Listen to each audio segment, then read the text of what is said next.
नमस्कार, आप लोग उत्तराखंड देख रहे हैं आप और मैं हूं नेहा आपके साथ। मुख्यमंत्री पुष्कर सिंह धामी ने जल संरक्षण और वृक्षारोपण अभियान 2024 के सफल क्रियान्वयन के लिए अधिकारियों को निर्देश दिए कि जल संरक्षण और जल संचय की दिशा में तेजी से काम किए जाएं।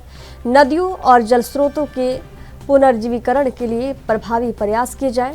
इसके लिए सभी संबंधित विभाग समन्वय बनाकर काम करें। 10 से 16 जून 2024 तक प्रदेश भर में जल उत्सव सप्ताह व्यापक स्तर पर बनाया जाए। ये निर्देश मुख्यमंत्री ने बुधवार को सचिवालय में आयोजित बैठक में दिए।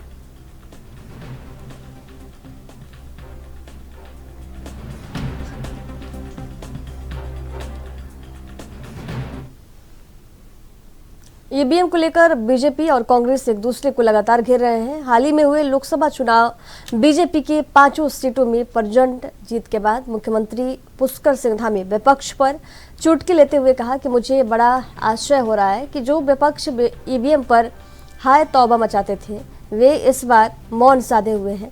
वहीं दूसरी तरफ कांग्रेस के प्रदेश अध्यक्ष करण माहरा ने पलटवार किया, कहा कि क्या हम मान सकते हैं कि 241 सीटें बीजेपी को बिना किसी षड्यंत्र के मिले होंगे और इसका जवाब मुख्यमंत्री धामी को देना होगा। साथ ही उन्होंने कहा कि चुनाव जीतने से उत्तराखंड का महिला अपराध में 9 हिमालयी राज्यों में पहले स्थान पर आना माफ नहीं किया जा सकता है। देखिए, मुझे बड़ा आश्चर्य हो रहा है कि इस बार विपक्ष के हमारे साथी वो ईवीएम की बात नहीं कर रहे हैं। जो हर बार ईवीएम पर हाय तौबा मचाते थे, इस बार आश्चर्य की बात है कि मौन साधे हुए।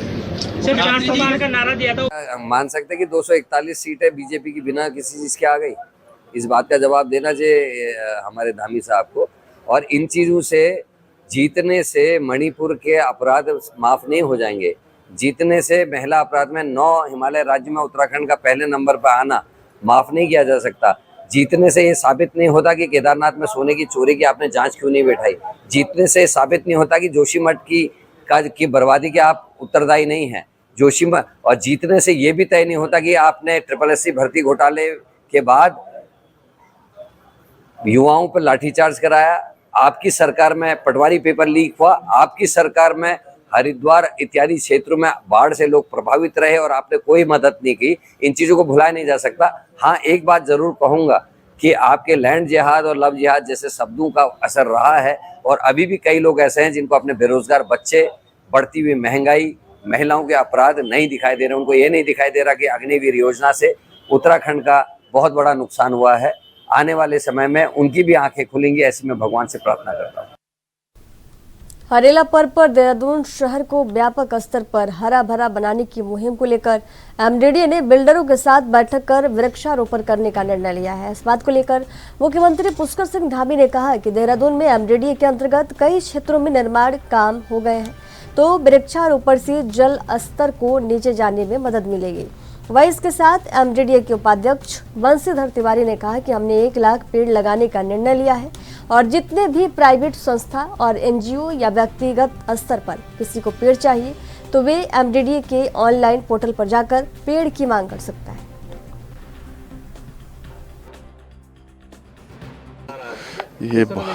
ये बहुत अच्छा है। हमारा मसूरी देहरादून विकास प्राधिकरण इस प्रकार की जो एक नई सोच के साथ, चूँकि अब इस पूरे देहरादून के अंदर मसूरी देहरादून प्राधिकरण के अंतर्गत जो भी हमारा क्षेत्र आता है, उस क्षेत्र में पिछले सालों में काफ़ी निर्माण कार्य हो गया है, जिसके कारण से जो सीधे सीधे आसमान से आने वाला वर्षा ऋतु का जल है या अन्य समय में जो वृष्टि होती है, वो वृष्टि सीधे सीधे ज़मीन में न जाकर आगे निकल जाती है। और इस प्रकार के वृक्षारोपण करने से और साथ में तलैया बनाने से जल स्तर को नीचे जाने में भी काफ़ी मदद मिलेगी। ये बहुत सराहनीय पहल है। इस प्रकार का काम हमारी सभी संस्थाओं को भी करना चाहिए। अन्य जो हमारे प्राधिकरण हैं वो भी इसमें आगे आएंगे इनको देखकर। सर, सवाल है और हम लोग 1 लाख पेड़ लगाने का निर्णय लिए हैं और आज से देखिए माननीय मुख्यमंत्री जी, माननीय मंत्री जी के हाथ में इसका शुभारंभ भी कराया है। और जितने भी प्राइवेट संस्थाएँ हैं, चाहे एनजीओ है, चाहे कोई दूसरा समूह है, RWA है, या व्यक्तिगत स्तर पर अगर किसी को पेड़ चाहिए तो एमडीडीए ऑनलाइन जो हमारा पोर्टल है उस पर जाके डिमांड कर सकता है। तो निःशुल्क पेड़ और ट्री गार्ड दोनों में उपलब्ध कराएंगे और मैं उम्मीद करता हूं कि हम लोग जन सहयोग से इस लक्ष्य राजकीय पॉलिटेक्निक पिथवाला में आज रोजगार मेले का आयोजन किया गया। इस मेले में कैबिनेट मंत्री सुबोध उनियाल और धर्मपुर विधायक विनोद चमोली ने कार्यक्रम की अध्यक्षता की। कार्यक्रम में लगभग 58 कंपनी छात्र और छात्राओं को हायर करने के लिए पहुंची है और अभी तक राजकीय पॉलिटेक्निक से लगभग 7000 बच्चों का प्लेसमेंट हो चुका है। कैबिनेट मंत्री सुबोध उनियाल ने बताया कि 40% बच्चे इस वर्ष प्लेस हो चुके हैं। 403 बच्चे ऐसे भी हैं जिनको रोजगार नहीं मिला।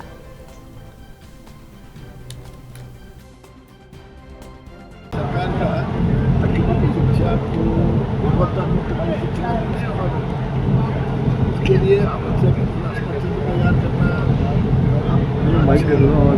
क्वालिटी बिल्डिंग पर बड़ा यही कारण है कि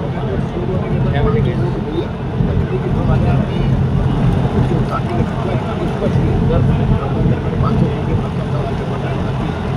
अच्छा और टीचर्स पूरे का पूरा जरूरी है कि बच्चे लाते ताकि बच्चों को शिक्षा और साथ ही साथ बच्चों को कितने ध्यान दिया जाता है। लोगों ने काम किया, प्लेसमेंट को सही भी हमने बनाया और रोजगार मिला करने 7000 बच्चों को रोजगार मिलने जिसमें लगभग 84% बच्चों को रोजगार देने में।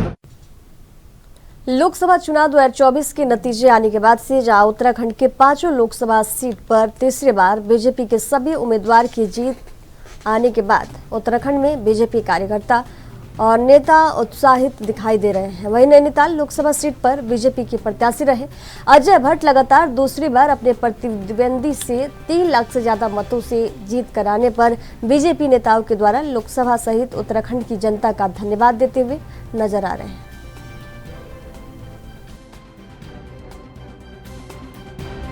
हमारी देवभूमि है, उसके माननीय हमारे युवा धाकड़ धामी मुख्यमंत्री जी ने और उनके नेतृत्व में पार्टी के सभी कार्यकर्ताओं ने इस उत्तराखंड के जनमानस को अपने साथ जोड़ते हुए, हालांकि यहाँ का जनमानस भारतीय जनता पार्टी के साथ ही है, 5 की 5 सीटों में जीत हासिल की है। हम नैनीताल लोकसभा में हैं, यहाँ लगभग 3,35,000 से जीते हैं और पूरी प्रदेश की सीटें अधिकांश ऐसी हैं जो 1.5 लाख 2 लाख के अंतर से हमने जीती हैं। और ये मोदी जी के प्रति और यहाँ के मुख्यमंत्री धामी जी के प्रति और संगठन के हमारे अध्यक्ष महेंद्र भट्ट जी के जो कुशल नेतृत्व है, उस नेतृत्व में इस बड़ी जीत को हमने पाया और उसमें कार्यकर्ताओं का सहयोग है।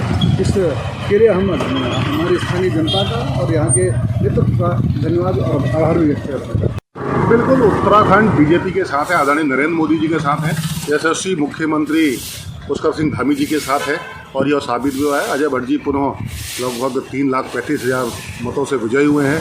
कांग्रेस के प्रत्याशी वो जो हम कहते थे केवल चुनावी पर्यटन पर आते हैं और वो आए और चले गए, फिर उनको ढूंढना पड़ेगा। इसलिए एक बात बहुत स्पष्ट रूप से कहता हूँ, उत्तराखंड का जो मन है वो भारतीय जनता पार्टी के साथ है और मैं सभी को बधाई देना चाहता हूँ, सबका धन्यवाद देना चाहता हूँ कि उन्होंने इस हमारी सीट पर और उत्तराखंड की 5 सीटों पर भारतीय जनता पार्टी को जिताया है, हमारे नेताओं को चुना है और आदरणीय नरेंद्र मोदी जी पुनः तीसरी बार प्रधानमंत्री बनने जा रहे हैं और जो तीसरी आर्थिक शक्ति भारत बनने जा रहा है भारतीय जनता पार्टी और आदरणीय। हल्द्वानी में ट्राई क्लब द्वारा 21 जून को rain run second edition of marathon का आयोजन किया जाना है। आयोजनकर्ताओं ने मैराथन के संबंध में पत्रकार वार्ता करते हुए बताया कि ट्राई क्लब पिछले वर्ष की तरह इस वर्ष भी हाफ मैराथन का आयोजन कर रहा है, जिसमें रैन रन 5 किलोमीटर, 10 किलोमीटर और 21 किलोमीटर की होगी, जिसमें करीब 500 लोग भाग लेंगे और एंट्री फीस के माध्यम से इस दौड़ में प्रतिभाग किया जा सकता है। वहीं रेस के बाद पर्यावरण संरक्षण को लेकर इस मैराथन में प्रतिभाग करने वाले सभी प्रतिभागियों से वृक्षारोपण भी करवाया जाएगा। ये हमारा सेकेंड एडिशन होने जा रहा है रेन रन का। पिछले साल हमारा फर्स्ट एडिशन हुआ था जो काफी सक्सेसफुल रहा था, तो इस साल हमारा सेकेंड एडिशन हो रहा है जिसमें काफी लोग पार्टिसिपेट कर रहे हैं। पिछले साल 250 से 300 लोग थे, तो इस साल हमारा टारगेट है 400 to 500 लोगों का। तो हल्द्वानी में फिटनेस को लेकर काफी प्रमोशन हम करते हैं, काफी प्रमोट लोगों को करते हैं और लोग काफी एक्साइटेड रहते हैं हमारे क्लब को ज्वाइन करने के लिए। हर दिन हमारे क्लब में नए मेंबर्स जुड़ते हैं हर संडे हमारे क्लब में रन होती है या कोई भी अदर एक्टिविटी होती है, तो लोग काफ़ी एक्साइटेड रहते हैं चीज़ों को लेकर। तो हमारा इनिशिएटिव यही है कि हम आने वाले टाइम में अपने क्लब को ग्रो करें, जो धीरे-धीरे ग्रो कर रहा है। सो यही हमारा इनिशिएटिव है। मेरा नाम प्रियंका माचला है। उसका संरक्षण कौन करेगा और क्या है? देखिए, जैसा कि है, अब एक संभवता होती है किसी भी चीज को कराने की, एक उसके लिए हमने प्रण लिया है कि हम लोग इस प्रकार की जो भूमिका रचने जा रहे हैं कि हम लोग को सभी से प्रण कराएंगे। तो देखिए, हर हद तक तो पॉसिबल नहीं होता, लेकिन जितने जहां तक हद तक हमें पॉसिबल है कि हम उनका संरक्षण करेंगे। और हमारे क्लब के सदस्य हैं, खुद ही मोटिवेटेड रहते हैं, जो लोग स्पोर्ट्समैन रहते हैं बेसिकली, वो खुद ही इतना ज्यादा इंस्पायरिंग रहते हैं, सारी चीजों को लेकर डेडिकेटेड रहते हैं। तो सभी लोग अपनी जिम्मेदारी वहां पर लेंगे, क्योंकि सुबह उठना और एकदम भाग या दौड़ कर आना ये हर किसी के लिए पॉसिबल नहीं होता। अगर इतना ही अगर मन से मजबूत जब कोई होता है, तो वो इस प्रकार की भूमिकाओं के लिए भी बिल्कुल रेडी रहेगा। तो हम वहां पर उनसे दृढ़ निश्चय भी कराएंगे कि वो लोग इस प्रकार की शपथ लें कि एक ही पेड़ की जिम्मेदारी लेनी है हमने, तो वो जरूर इसकी जिम्मेदारी लेंगे। मेरा नाम संजय राव। मानसून सीजन में जल भराव से निपटना इस बार भी हरिद्वार जिला प्रशासन के लिए बड़ी चुनौती होगा। जिला प्रभारी मंत्री सतपाल महाराज ने आज मानसून सीजन की तैयारी को लेकर समीक्षा बैठक की। सीसीआर भवन में आयोजित मीटिंग में जिला प्रशासन और तमाम विभागीय अधिकारी मौजूद रहे। सतपाल महाराज ने अधिकारियों से पिछले साल बाढ़ के कारण क्षतिग्रस्त हुए सड़कों और पुलों को मरम्मत को लेकर रिपोर्ट मांगी। साथ ही अधिकारियों को ड्रेनेज सिस्टम दुरुस्त रखने के भी निर्देश दिए।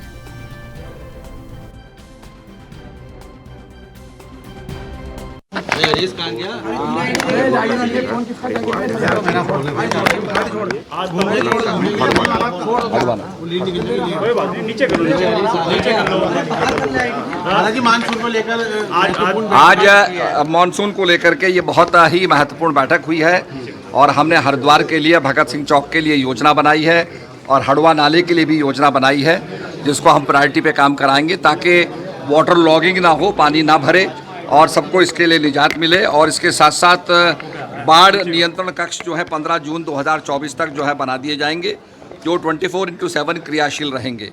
इसके साथ साथ हमने 113 संख्या की बाढ़ चौकियां 15 जून से पहले स्थापित कर ली जाएंगी।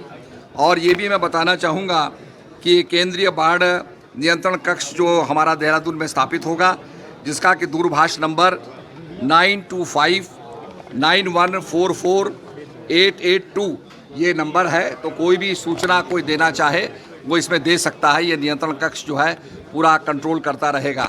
हम चाहते हैं कि मानसून से पहले हमारी सारी तैयारियां हो जाएं। जो नाले अवरुद्ध हो गए हैं, जहां सेडिमेंट्स आ गए हैं, रेत आ गया है, उनको सफाई कर ली जाए। जेसीबी के ज़रिए उनकी सफाई की जाएगी ताकि पानी की निकासी हो सके और जल भराव ना हो। इसके लिए बड़ी महत्वपूर्ण बैठक की गई है और माननीय मुख्यमंत्री जी धामी जी ने भी मुझे कहा कि आप इस बैठक को करिए और जो भी पैसा सैंक्शन करना होगा वो हमारी सरकार करेगी ताकि इस मानसून का सुचारू रूप से जो है समाधान हो। धन्यवाद। उसके लिए योजना की अभी चर्चा हुई है, उसके लिए पैसा सैंक्शन होगा। जनपद उधम सिंह नगर के खटीवा में विश्व पर्यावरण दिवस के अवसर पर तराई पूर्वी वन प्रभाग द्वारा एसडीओ संचिता वर्मा के नेतृत्व में बरगद, आंवला, पीपल और फलदार पौधों का वृक्षारोपण किया गया। साथ ही पर्यावरण को शुद्ध, स्वच्छ, सुरक्षित रखने का संकल्प भी लिया गया। वही एसडीओ वर्मा ने कहा कि वृक्षारोपण कार्यक्रम के माध्यम से वन विभाग द्वारा पूरे प्रदेश को हरा भरा करने की मुहिम प्रदेश और केंद्र सरकार के दिशा निर्देशन में चलाई जा रही है। इस अवसर पर बीजेपी प्रदेश कार्यकारिणी सदस्य रमेश चंद्र जोशी, तमाम बीजेपी कार्यकर्ता और वन विभाग के कर्मचारी भी मौजूद थे। तमाम अफसरानों का, कर्मचारियों का शुक्रगुजार हूँ कि उन लोगों ने हमें इस लायक समझा और यहाँ बुलाया। और एक ये जो महान कार्य उनके द्वारा यहाँ प्रारंभ किया गया है विभाग द्वारा, ये सराहनीय कार्य है। और हमारे प्रदेश के मुखिया का भी ये संकल्प है कि इस प्रदेश को बिल्कुल हरा भरा हमने बनाना है। तो उस कड़ी में ये कार्यक्रम आयोजित हो रहा है और हम सब लोग स्थानीय जनप्रतिनिधि आप लोगों के सहयोग में लगातार लगे हुए हैं और पर्यावरण को बचाने के लिए ज़रूरी है कि वृक्षों का रोपण हमेशा करते रहना चाहिए। समस्त सम्मानित सदस्यों का हार्दिक अभिनंदन करती हूँ, स्वागत करती हूँ। मैं धन्यवाद प्रेषित करती हूँ कि आज उन्होंने हमारे इस कार्यक्रम पे आकर इस कार्यक्रम की शोभा बढ़ाई और मेरी ओर से आप सभी लोगों को आज अंतर्राष्ट्रीय हमारा जो दिवस है उसकी हार्दिक शुभकामनाएं।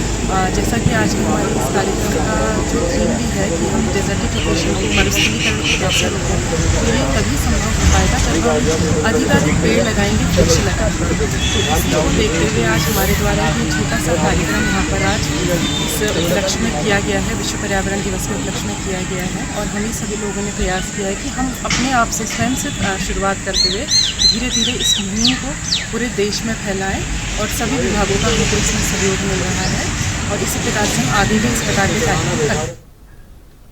उत्तराखंड में भारतीय जनता पार्टी द्वारा लोकसभा के 5 सीट जीतने के बाद प्रदेश अध्यक्ष महेंद्र भट्ट ने प्रेस वार्ता की। इस दौरान महेंद्र भट्ट ने बताया कि उत्तराखंड की जनता ने भारतीय जनता पार्टी को अपना भरपूर आशीर्वाद दिया है और 5 सीटों पर हमें जीत दिलाई है। साथ ही उन्होंने कहा कि उत्तराखंड की 70 विधानसभा सीटों में से 60 सीटों पर हमें भरपूर बढ़त मिली है, लेकिन 10 विधानसभा ऐसे हैं जिन पर काम अंतर से हम लोग पीछे रह गए, जिसकी समीक्षा की जाएगी। और बीजेपी कार्यकर्ताओं ने भरपूर मेहनत की है, इसलिए 90% से अधिक मत प्राप्त करने वाले बूथों के अध्यक्षों को भी सम्मानित करने का काम किया जाएगा।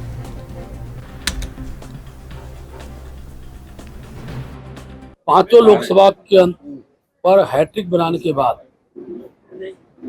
मैं पूरे प्रदेश की जनता को साधुवाद व्यक्त देना चाहता हूं। अपने कार्यकर्ताओं प्रति मैंने आभार व्यक्त किया है और इस विश्वास के साथ कि लगातार नरेंद्र भाई मोदी जी तीसरी बार देश के प्रधानमंत्री बन रहे हैं, इससे देवभूमि के अंदर उत्साह का वातावरण है। और प्रधानमंत्री जी ने दिल्ली के अंदर जो अपना उद्बोधन दिया उसमें राज्य के विकास के लिए फिर जिस प्रकार का सहयोग हर बार वो करते हैं और जहां 100% मतदान भारतीय जनता पार्टी पक्ष में हुआ है, ऐसे राज्यों का विशेष सहयोग, विशेष प्रकार के जो आर्थिक संसाधन उन राज्यों को मिलेंगे, ऐसा हम विश्वास करते हैं। प्रधानमंत्री मोदी जी राज्य के विकास में भविष्य में गुणोत्तर उसमें वृद्धि हो, इसकी हम सब अपेक्षा करते हैं। अच्छा अध्यक्ष जी, इस बार मोदी सरकार में उत्तराखंड से कौन मंत्री बन सकता है, इस पर सभी की निगाहें टिकी हुई है, क्या लगता है? देखिए, उत्तराखंड को अच्छा प्रतिनिधित्व मिलना चाहिए, ऐसे हम अपेक्षा कर रहे हैं। अब परसों मंत्रिमंडल का गठन होगा तो हमें पूरा विश्वास है कि उत्तराखंड भी उसमें होगा, ऐसा मुझे पूरा विश्वास है। देखिए, अभी विधानसभा के अंदर हमने समीक्षा के लिए अपने एक प्रदेश की टोली हम तैयार करेंगे। हमारे प्रदेश के पदाधिकारियों को जाना होगा। हम प्रत्येक विधानसभा के प्रत्येक बूथ की समीक्षा करेंगे। जिन बूथों के में हमें 90% अधिक मत मिला है, ऐसे बूथ अध्यक्षों को सम्मानित करने का हम लोग काम करेंगे। जिन विधानसभा के अंदर 70% अधिक मतदान हुआ है, ऐसे विधायकों को हम सम्मानित करने का काम करेंगे। और भविष्य के अंदर जिन बूथों पर हम किसी कारणवश जो जितने अपेक्षा उतने मत नहीं प्राप्त कर पाए हैं, उन बूथों को जीतने के आगामी दिनों की जो रचना है उसको हम तैयार करेंगे। हार के कारणों की समीक्षा होगी और भविष्य के नगर पालिका, नगर निगम और 2 बाई इलेक्शन जो होने वाले हैं, उनमें हम इन कमियों को दूर करते हुए 100% जीत के लिए अपने PCCF world wild Sameer Sinha ने आज एक महत्वपूर्ण पहल शुरू की है, जहां उन्होंने गोविंद राष्ट्रीय उद्यान एवं वन्य जीव विहार के केदार कांठा और हर की दून में एकत्रित किए गए 2500 किलो प्लास्टिक कचरे के वाहन को देहरादून स्थित हरावाला केंद्र से हरी झंडी दिखाकर रवाना किया, जिसके बाद इस कचरे को रिसाइकलिंग के लिए भेजा जाएगा। इस मौके पर समीर सिन्हा ने कहा कि ये पहल पर्यावरण संरक्षण और स्वच्छता की दिशा में एक महत्वपूर्ण कदम है।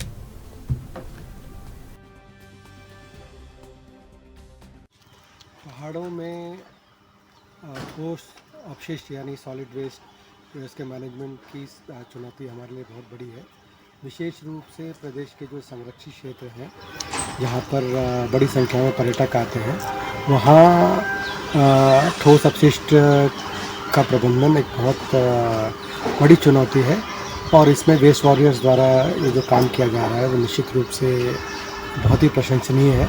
मुझे बेहद खुशी है कि आज गोविंद राष्ट्रीय उद्यान और वन्य विहार से लगभग 2.5 टन प्लास्टिक वेस्ट एकत्रित करके देहरादून लाया गया है, जहां पर इसकी ग्रेडिंग करके उसके बाद इसको रिसाइकलिंग के लिए आगे भेजा जा रहा है।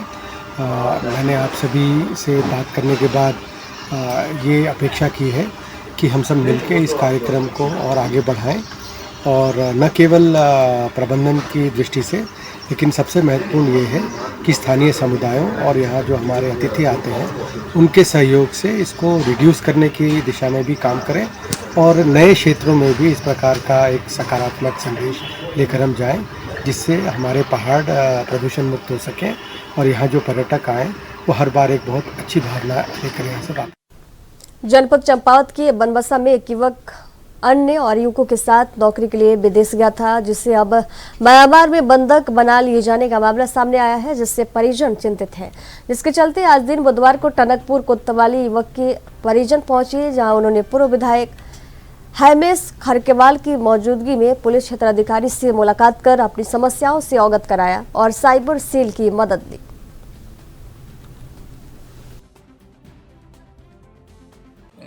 बहुत दिनों से सोशल मीडिया में और अखबारों में ये चल रहा है, न्यूज़ में प्रिंट मीडिया में भी आया है, इलेक्ट्रॉनिक मीडिया में भी आया है।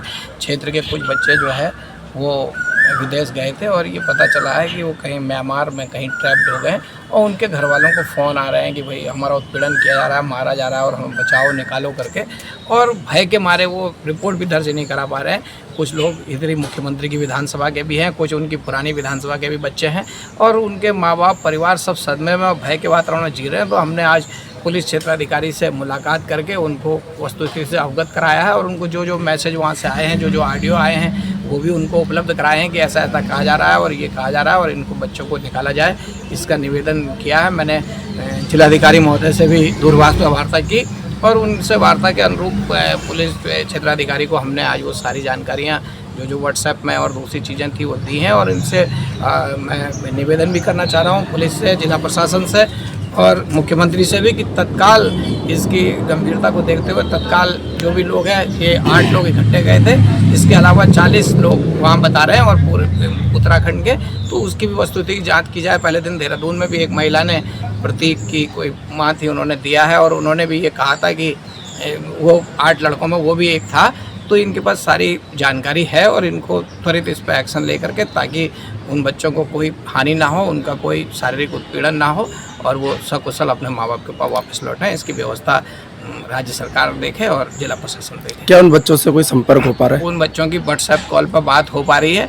अब वो व्हाट्सएप जो जिन नंबरों से बात हो रही है वो नंबर हमने सब पुलिस को उपलब्ध कराए हैं यहाँ, और ये अब पुलिस उसकी जांच करेगी वो नंबर कहाँ है, कहाँ चल रहे हैं, कहाँ की लोकेशन है और वो ओरिजिनल है, कहीं AI का मामला तो नहीं है, क्या है, ये सब जाँच के विषय है। ये पुलिस